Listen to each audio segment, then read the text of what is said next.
Hi again then guys, and welcome to another Special Projects custom build, another one of those builds that is more inspired by real life rather than just straight up copying it. And this particular build, as of course you'll have seen from the title of the video, is a Type R style build for the Honda Fit. Now the version of the car that we have here is the version of the car that everyone starts the game with. It's the first car that you buy, and it's already kind of a hot hatch. It's the Honda Fit RS, but we're taking it far beyond that.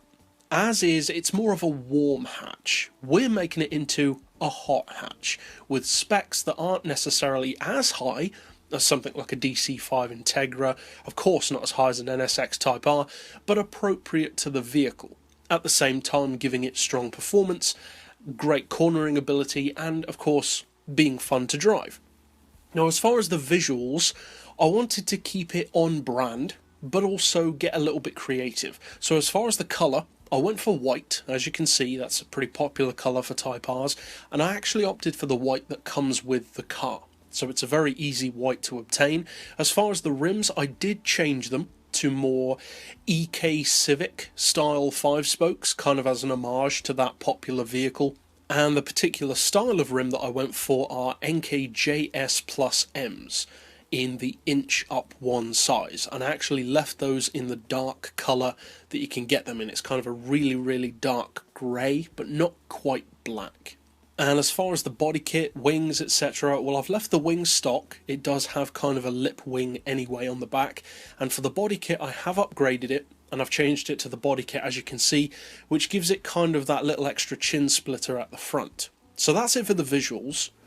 Now we will of course go to the tuning side of things, and then finally, as we always do, take it out to a racetrack to see if it can actually pull off being a convincing Type R.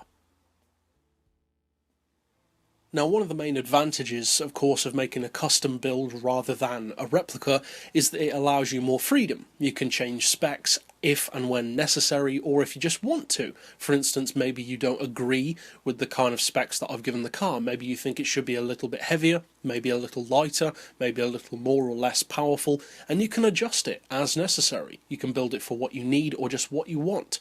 I've built it, as you can see, to specs which are a lot stronger than the RS model to begin with, especially in terms of power, but also it's still actually quite a moderate PP level. It's not as high as you'd typically expect from a car with around 170 horsepower, so that's potentially quite useful. Now I've gone for sports soft tyres, but obviously that'll depend on the driver and the situation. We've got standard brakes, because of course being a street car you don't want it to feel too good. For suspension, we've lowered the ride height to 120mm front and rear. Springs we've just increased a little bit up to 3 and 2. Dampers and anti-roll I've actually reduced down to 2, but that is still higher than the stock suspension, which is 1. So you don't want the car, again, to feel too much like a race car or a cup car or a touring car or a rally car. It's still a street vehicle, so although you want it to be better, you don't want it to feel too good. Now as far as camber and toe, you could change those of course if you want to. I've opted not to have that. We'll come back to the gearbox in just a second. As far as the diff, I've gone for the lowest initial torque, as you can see, the highest acceleration and braking, but of course, as always, the diff is very personal to driving style, skill level, experience, so if you feel that you need to change those settings or those don't suit your driving style, by all means of course, change them. As far as power, as you can see, I'm running 170 horsepower, and as far as how I got that power, if I remember correctly, I don't think I did an oil change on this car. In fact, I'm pretty certain that I didn't. So in order to do this in exactly the same way that I have, you will need to probably buy a new one so that it doesn't have an oil change, unless of course yours already doesn't, or just adjust it as necessary, basically. As far as the tunes themselves, or the upgrade parts more specifically, I've gone for the Stage 3 engine tune, as you can see, Sports Computer, the Sports Cat, and then left the rest stock. So you don't really have to do that much.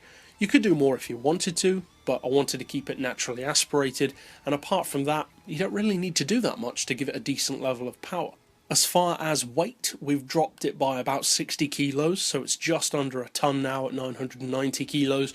I've gone for the stage 2 weight reduction with the window weight and then added 66 kilos of ballast, which I've also incidentally put all the way to the back of the car to ground that back end a little bit more, and also to get us those numbers and that PP level. And finally, for the gearbox, I have changed those, and of course it's not based on a real car, so feel free to change these if you want to. I've gone for an auto setting of 149, then individual gears of 2.7, 1.9, 1450, 1175, 975, 825, and a final drive of 4.2.